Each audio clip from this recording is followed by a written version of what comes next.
Եկեք իրար հետ գնանք Երևանից Լոս Անջելես։ Մեր առաջին թռիչքը Երևան Ստամբուլ, կողքս մարդ չկա, ինչպես տեսնում եք, մի րոպե։ Պահո, տարոսը մեզ։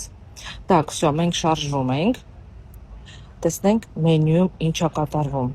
Շատ տեսականի կա ամեն ինչի։ Այս կողմից ունենք սեղան, այս կողմից ունենք պուլտ եւ տելևիզոր, նաուշնիկներ, որպեսզի կինոները նայենք, երաժշտություն լսենք։ Հետո սկսեցինք հաց ուտել։ Միրգ եմ բերել ինչ-որ համով ջեմ, այսի չեմ հիշում ինչ էր։ Հացերի տեսականին կրուասան եմ ընտրել։ Բավականին համով թարմ կրուասան էր։ Դե երեխեք, ինքնաթիռի ուտելիքը չի ինչ չի լինում, բայց ամեն դեպքում թարմ էր ամեն ինչը համով։ Որ ասեմ, вообще սոված չէի, պրոստը ուտում էի, որ ձեր համար կոնտենտ նկարեմ։ Էսի շատ համով փուդինգ էր, հետո մի քիչ քնեցի, հանգստացա, շատ կարճ էր թռիչքը,